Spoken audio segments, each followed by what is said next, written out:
Mehdi Hasan, hello. Thank you for making the time to speak to us. We're very glad to have you on the exchange. Thanks at the for having Statesman. me. It's a pleasure. It's an absolute pleasure.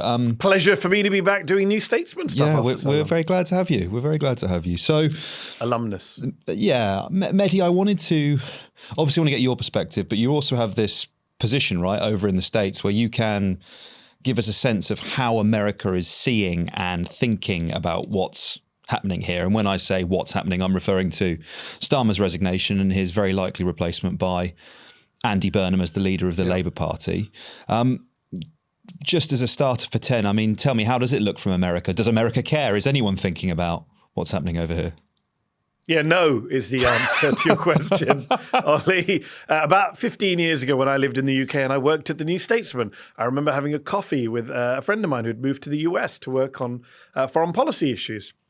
And he said, when you live in the US, you realize no one cares about the UK. I know it sounds very kind of grand, but it's just a very small backwater and no one really cares. And I thought that was a very arrogant thing to say. And I kind of was very dismissive of him. And now here I am saying the same thing to you. No one cares. You would struggle to walk very far that way towards Washington, D.C., Capitol Hill, and flag down a passing member of Congress, and they would not be able to tell you Andy Burnham's name. Many of them would struggle to tell you Keir Starmer's name. These are members of Congress. I'm not talking about vox pops or people on the street. I'm talking about the people in power. I know in the UK there's this obsession with the United States, but it's not returned. I just want to be very clear about that. I've lived here for 12 years now. People love Brits. They love the accent. They love the royal family. They love all of that. But British politics? No. I mean, the United States has a special relationship with Israel. That is what most members of Congress regard as the special relationship. That is who most people, especially on the right, would say, oh, the 51st state. That is Israel, not the United Kingdom. Of course, we can talk about intelligence sharing and defense sharing and all sorts of military ties going back years and NATO. But I'm just telling you the reality of politics and media in this country. I'm looking at the US media and I've seen little to no coverage of Andy Burnham in the mainstream media here. Perhaps slightly anticipated that you might say something along those lines. Arrogant and dismissive, absolutely not, Mehdi Hasan. No chance of that. No one would say such a thing about you. Never. But it's interesting to hear you say that about the special relationship because different countries have different terms to describe. France, for example, oldest alliance. Everyone sort of has their special thing they say about their relationship with America and whether or not it bears a semblance with reality. And it was very interesting. I was interviewing someone recently departed, Spad, from the Foreign Office, working with David Lammy when he was there, and as Deputy Prime Minister, Ben Judah, and he actually said very similar. He said, "No, America's special relationship is with Israel, and we should be conscious of that fact." And it seems to me that so much that was made of Starmer, people looking for things to score him up on. Yeah. One of the things they would say is, oh, he's the Trump whisperer. He's managed this really difficult time in the transatlantic relationship, and he's done not a terrible job of doing it, and therefore we should give him credit for achieving it. I don't know how much that's true. I mean, slight carve-outs on some of the tariffs for the UK, but I mean, beyond that. In terms of his own personal reputation, he ended his premiership being publicly attacked and mocked by Donald Trump. So I'm not sure how he would ever retain the title of Trump whisperer. There is no such thing as a Trump whisperer. Trump throws everyone under the bus. The closest to a Trump whisperer in international politics is, either Vladimir Putin or Xi Jinping. It's not Keir Starmer. It's not even Benjamin Netanyahu, who we've seen have his ups and downs with Trump. You saw the new Maggie Haberman, Jonathan Swan book that's just come out, Regime Change, where there's a line where Trump's on the phone with Netanyahu and says, everyone fucking hates you. Even the Jews fucking hate you. Even the two Jews on this call hate you. So, Trump can unleash on anyone he likes, even people he calls close friends. And Keir Starmer was not a close friend. I don't know if you saw his statement the other day where he said, when he was asked about Andy Burnham, and he said, oh, Keir Starmer, he was sort of a friend of mine, which is a great construction by Trump. Sort of a friend of mine. Can he thinking it through in real time? What is my relationship with this guy? Well, he's on his way out, so I'll be nice about him. That's how Trump's thinking. If he was still prime minister, he wouldn't be even that positive. Obviously, he laid into Burnham in his own very particular way, mayor of a small town, very liberal, I think he called him. Donald Trump couldn't find Manchester on a map if his life depended on it. He wouldn't know who Andy Burnham was if he walked in the street and slapped him in the face. I think when we talk about special relationships with the United States, we also have to bear in mind that Donald Trump is president, which changes everything. So even if Kamala Harris is president right now, I'd be saying the same thing to you, Ollie, that no one cares about Britain and the United States. It's not, okay, yes, at a military level, people are going to wonder, is Britain going to spend what it needs to spend on NATO? And all of those things, yes, people at the high levels of quote unquote, the deep state will care very much about the relationship with the UK. But in terms of like politics on the Hill, national media, no one is paying attention to the Labour leadership race in the United States. But let me add in, Donald Trump makes everything even crazier because with Donald Trump, you never quite know what he's thinking about a foreign nation or a foreign alliance. You mentioned France. You said France is with the oldest relation. He goes through ups and downs with France. One minute he's attacking Macron. Next minute, according to the book Regime Change, which I've been reading over the weekend, so I'll give you a second quote. He says, get Emmanuel on the phone. And he calls Emmanuel Macron up and puts him on speakerphone in the Oval Office because he wants advice on how the Arc de Triomphe viewing deck looks compared to the one he plans to put on the Arc de Triomphe in Washington, D.C. So, there was a great moment in term one, Ollie, where he was giving a speech about France. And he's reading the speech and he goes, did you know they're our oldest ally? And when Trump says, did you know, that means he just discovered something for the first time. So again, when you talk about, France's relationship, Britain, that all assumes that you have a president or commander-in-chief who understands those relationships, the import of those ties, the history of that relationship. He doesn't understand any of it. So that makes it much harder for a British Prime Minister, even the normal, to say, hey, Mr. President, Mrs. President, Madam President, whoever is in the office, we're your special relationship. It's even harder.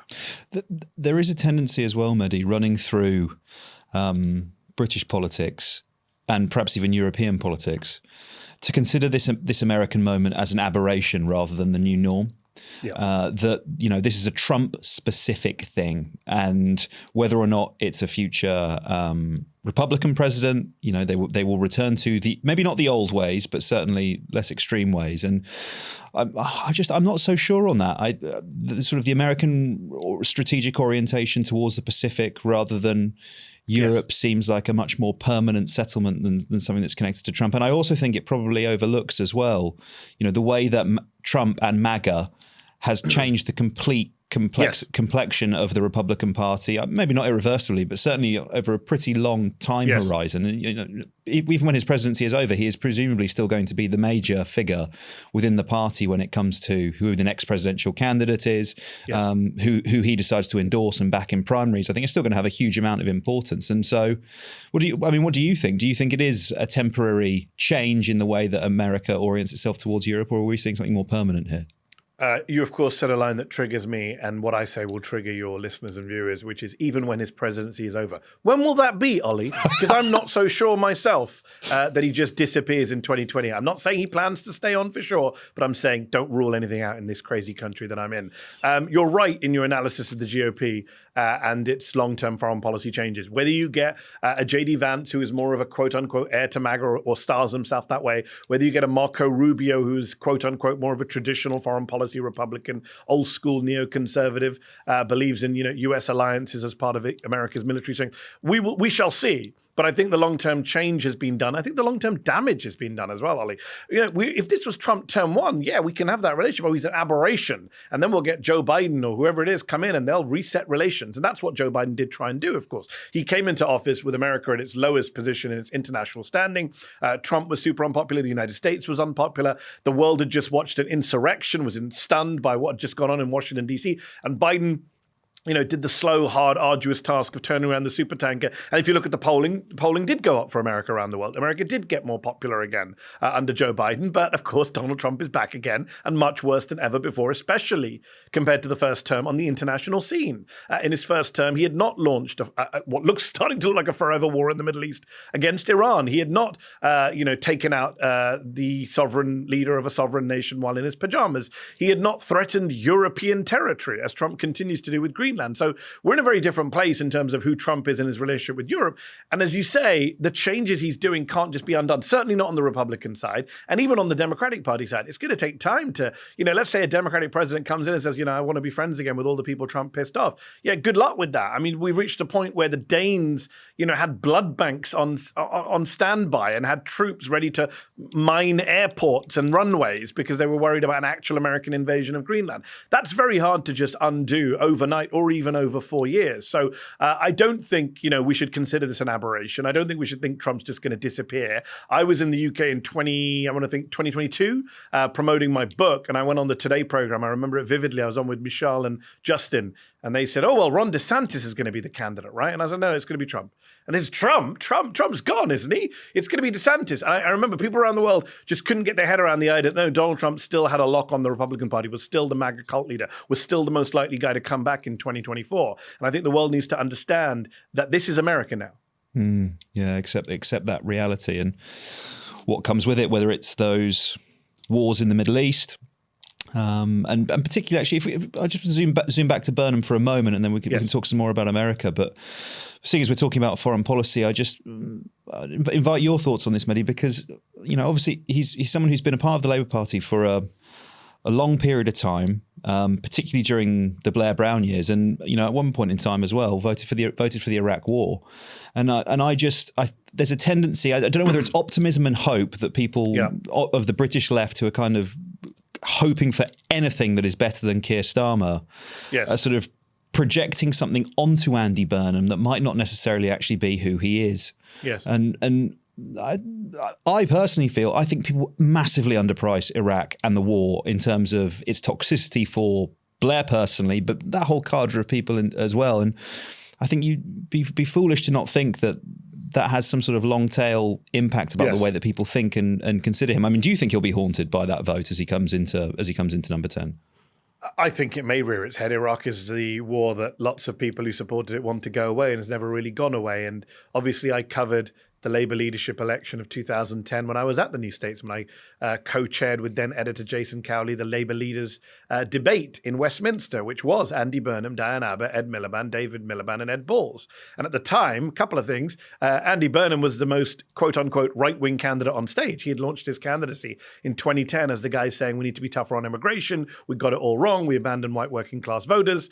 And Ed Miliband, of course, with the exception of Diane Abbott, was the most left-wing candidate on the stage and ran very much on the basis that, he had privately opposed the Iraq war. He'd been part of a faction that was never happy with some of the Blairite hawkish foreign policy. And then I wrote a book about Miliband, with James McIntyre, where we talked about the Iraq war and how that had loomed between Ed and David Miliband. David, of course, had been a supporter. And we're now hearing reports that David Miliband could be back in the House of Lords as Foreign Secretary, which is interesting because he spent the last decade here in the US, as have I, in New York. I'm in DC, but really rehabilitating his reputation by doing sterling work for the IRC, for the International Rescue Committee on, topics like Syria, even on Gaza. And actually, I think the Gaza issue is the one that's really going to hit Burnham first because he's kind of dodged it.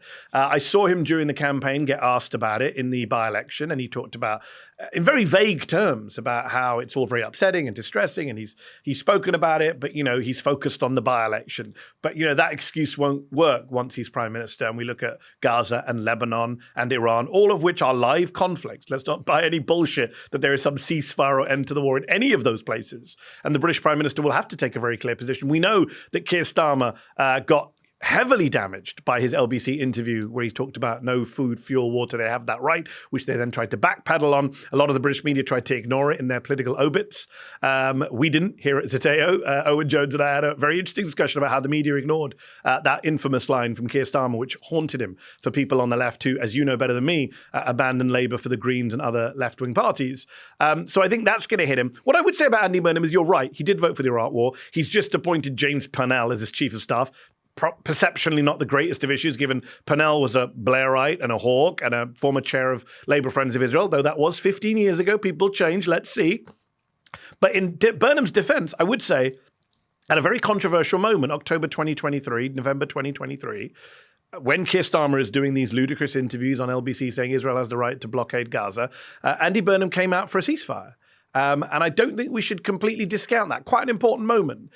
People don't really remember it because the pro-Israel community, much of the British Jewish community, the chief rabbi, they attacked Sadiq Khan. Wonder why Sadiq Khan for coming out for a ceasefire. But they didn't say anything about Andy Burnham, who'd come out at the same time. So I think that was an important moment, I think. I think people discount that as well. Now, as Owen and I were discussing, it all depends who he puts around him, right? It's, foreign policy for British prime ministers is very much about who is whispering in your ear, who is advising you, who is lobbying you, who is pressuring you, who are the quote unquote grown-ups in the room who say, you can't do that. That would go against everything we've ever done. And I think that will be a key question as to who the foreign secretary is, who the defense secretary is, does he have a national security advisor a la Jonathan Powell? Who are all those people? Yeah, I mean, there's two things I'd say on that point. One is the phrase that I've seen most commonly, I think, in Starmer's political obituaries is that he was, a fundamentally decent man, and that's actually a characterization that I disagree with, but not least because of the example you've just given. A accomplished human rights lawyer who knows full well that collective action is an international war crime. But other example, talk about the case of Faiza Shaheen, the Labour candidate in Chingford, who had spent years chipping away in Duncan Smith's majority there, and then very late in her third trimester, expected to be the candidate for Labour in the general election, deselected, and then when she's going through the appeal, she's got her newborn baby hanging off her. It's deselected because of echoing something I think Jon Stewart said from the Daily Show. It was some absurd fake controversy. You're right. By the way, I should say quickly on Burnham. To go back to your original question, to take it very seriously. In the US, my understanding is, and what I've seen, is that where the Trump administration cares about the UK and Andy Burnham is what he does about oil fields. That's what Trump cares about. He doesn't care about Middle East policy, really. He doesn't care about foreign policy. He cares about business and investment and getting deals done. And obviously these two oil fields that have caused controversy in the UK, what Burnham does there, what Ed Miliband does there as Energy Secretary or / Chancellor, future Chancellor of the Exchequer. Wouldn't it be funny to have Ed Miliband as Chancellor and David Miliband as Foreign Secretary? I hadn't even thought about that. I think that will be something that people in Washington, D.C. pay attention to. I think that's certainly something that's on the agenda here in terms of what happens with oil and drilling, because that's what MAGA is obsessed with. Yeah, it's that petrostates versus electrostates in the Tusian framing. So some people, there are a few characters, Mehdi, who do make a bit of a habit talking about the UK and British politics. Elon Musk, one of them. Tucker Carlson, a little bit. I mean, there has been this increase actually in the way that the American right talks about the UK. I think Tucker rode back recently, I should say. I think I've been super mean to the UK and they don't deserve it, is a quote. Projections of frustrations I have with my own country. I saw that. That was the Yelda Hakeem Sky interview, wasn't it? I mean, Tucker's all over the place. I think Elon Musk is obviously the more dangerous figure because he puts his money where his mouth is. Yeah, no, absolutely. But if I could talk to you about that sort of like communicative regime, the purpose it serves, because, like you just said, right, Musk is a very powerful, very rich man. And the vision, the apocalyptic vision he paints of Britain presumably serves some kind of purpose. I mean, maybe you think it's just sort of his pet plaything, and he likes projecting these ideas of civilizational collapse, and he dials into Tommy Robinson rallies in central London and tells people that violence is coming whether you choose it or not. If you got to fight back or you'll die. He's just doing that for the crack, or I don't know, but there is this perception, I think, maybe not about Starmer, maybe not about Burnham, but about Britain as a country, and perhaps is that because of its kind of, I don't know, symbolism as a part of Western civilization? I mean, I'm projecting here. You tell me, how does Musk think about it? I don't know why specifically Britain, but your guess is as good as any. I mean, it is a European thing. This is not just Britain, right? He spent a lot of time in Italy with Giorgia Meloni. Yeah. He's openly and fully backing the AfD in Germany. He's one of the earliest American supporters of the AfD, well before the Trump administration came out, basically behind the AfD as well. He spoke via video conference, not just to Tommy Robinson's rally recently, but years ago to the AfD, long before they were leading nationally in the polls, which they are right now, depressingly. So he does see this as a joined up thing. He does see this as a kind of transatlantic Western movement that he thinks he's trying to save the West. That very much is driven by his white nationalism. I've said it before, you can take the boy out of apartheid South Africa. Can you take apartheid South Africa out of the boy?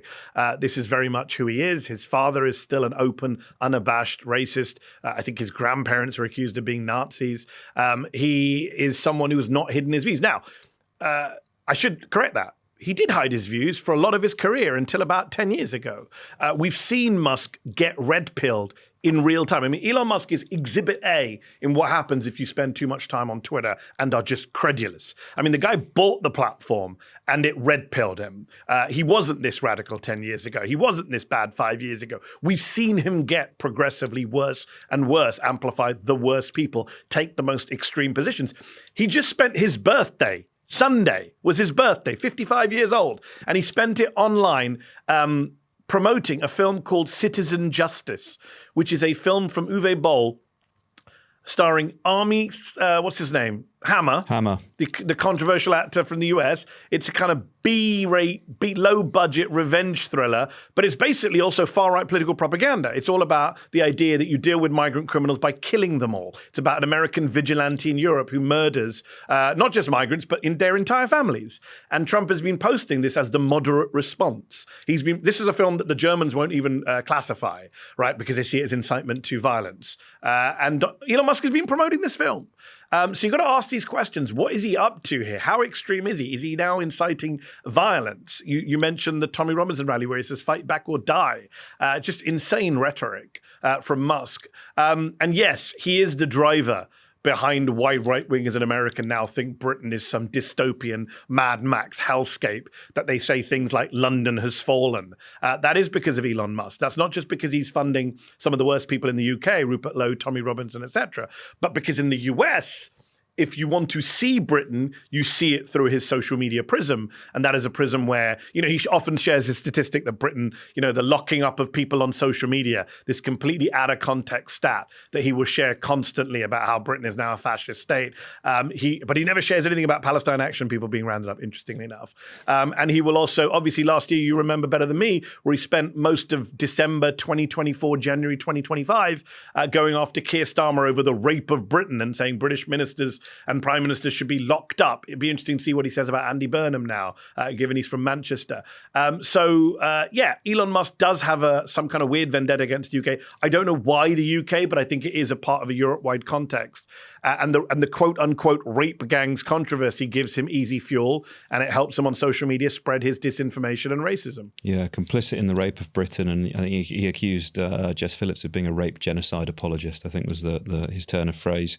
But then he says it's the left that call people bad words and incite violence and put a target on his head by calling him a fascist. Well, Mehdi, if we are a basket case, you were here recently. I'm surprised you managed to make it out alive and back to the States, such as the No, why would I not? It's Londonistan. My people control it. What are you talking about? Yeah, sorry. That's why you were okay. Yeah, obviously. Sorry. Apologies. Wait till that's clipped. That 3 seconds completely out of context on social media. Can we talk about his wealth? I mean, how do you feel about the fact that one individual could, for a period of time, be worth more than $1 trillion? I mean, yeah, I'm delighted it was only 12 days, but I'm sure he'll be back there.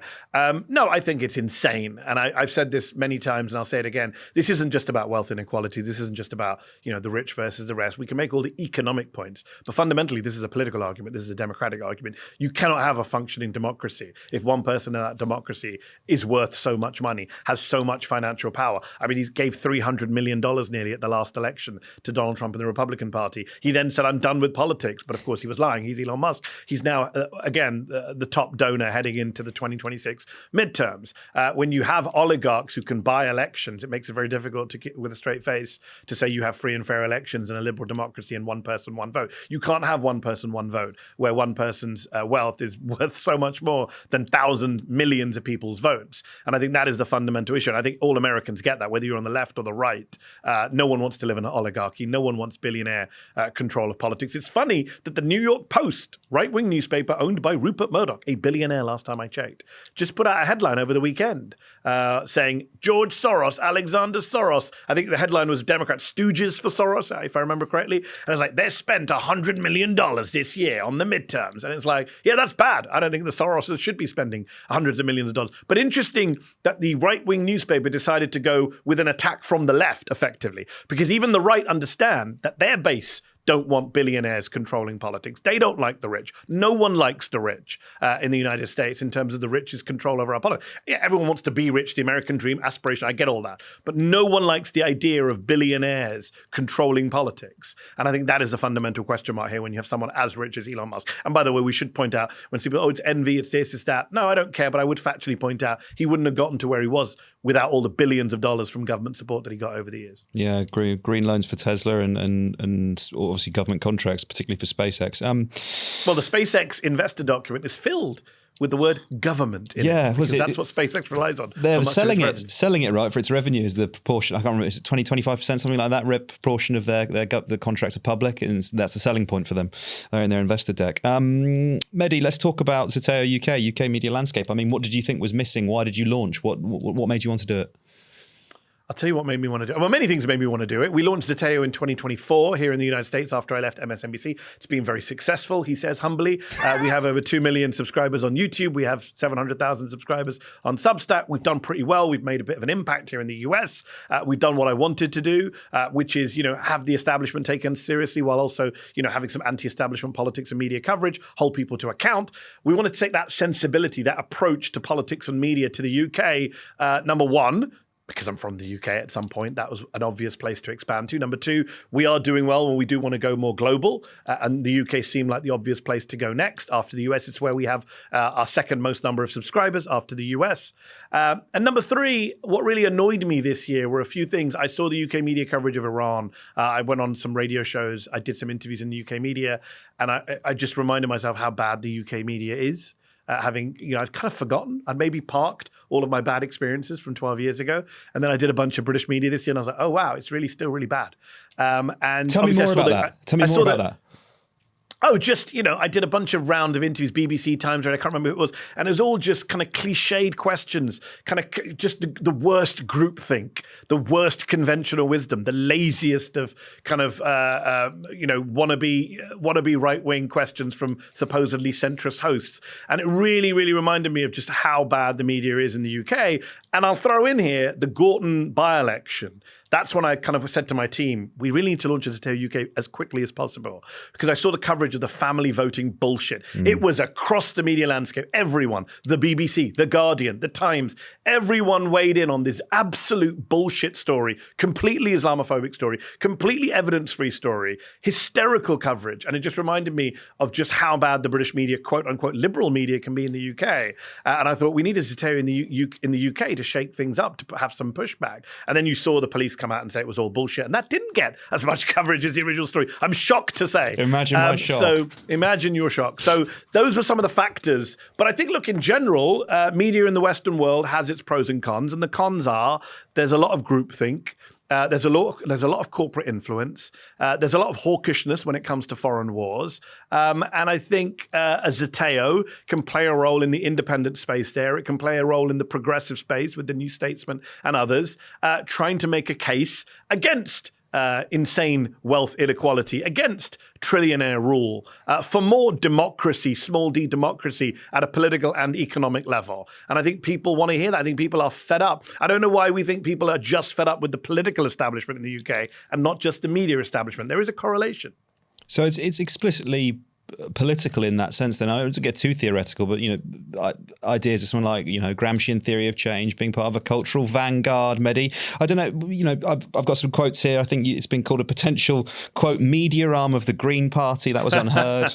That reliable source. Yeah, clearly there. No, we're not the media arm of any political party. I think we've made that very clear here in the United States, where in the 2024 election, I was tough on the Republicans, the Democrats, and the Greens, and on Jill Stein. So we were pretty tough on all of the parties here in the US. I'm tough on politicians across the board. Obviously, my own politics are on the left, as you know. Obviously, I am a sympathizer with the AOC Mamdani view of the world. I was delighted when Mamdani won the mayoralty. I'll be delighted if AOC turns up as president. But we don't endorse candidates. We don't campaign for political parties. There's a reason we call ourselves independent media. We're not just independent from corporate control, but from party influence as well. Now, the UK is a fascinating place because you've got, three parties now pushing versions of left, centre-left politics, the Labour Party, the Lib Dems and the Green Party, and we'll cover them all. I look forward to reading that coverage. You mentioned AOC. Do you think she's going to run in this cycle? No one AOC? knows. I don't think AOC knows if she's going to run. If you put a gun to my head right now, I would say yes, but it's 51-49. I think it's very, very tight. There is a very good case for her not running, for keeping her powder dry, for running for the Senate. She's very young. She's 35 years old. She just made the criteria last time round for being president. There's a good case for saying Chuck Schumer has no future in the Senate. He stands down in the next cycle and she takes his seat and becomes Senator Alexandria Ocasio-Cortez, has a much stronger springboard for the presidency another time. But of course, as we know, look, I grew up in the William Hague era, right? Where people just see a chance and go, now. Do people call it the William Hague Hague era? The William Hague era. Yeah, that's a ridiculous description of what happened to William Hague circa 2001, the most boring general election in British history. But I did cover the 2001 general election, and William Hague, people said to him too, just wait your time. Now's not the moment. Tony Blair's in his dominance. Hague could have been a much more effective leader many years later. He actually impressed people years later as an older politician. But you know what? Politics doesn't work that way. People see a chance. They say, now's the moment. Who knows what will be tomorrow? Got to go for it right now. And there is an argument for her running right now. We're in you mentioned earlier, we don't know who the Republican candidate's going to be. We assume it'll be the end of the Trump era. It'll be a moment for the Democrats when the Republican Party is probably very, very unpopular. There will be about 30 Democrats running. Like everyone and their dog is going to run this time. There's going to be no coronation. In 2016, I often remind people there was a leaders debate, a Republican candidates debate, one night. And then they had like a kiddie table debate the night before for like the shitty candidates, for like Lindsey Graham and Nikki Haley. Like, because there were too many candidates to fit on stage. So they had to do like a kiddie table debate one night on Fox and then the main debate the next night. The Democrats will have to do 3 nights of that because I reckon they've got about 30 people running. Like off the top of my head, I could tell you 20 people who are guaranteed going to run.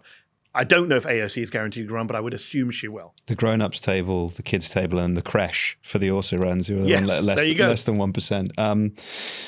Mehdi, it's been a fascinating conversation, fast-paced, invigorating. I really, really enjoyed talking to you. We'll have to get you back on at some point in the near future. All the best, mate. Thank you for taking the time. Would love to. Thanks, Ollie. Enjoy your work too.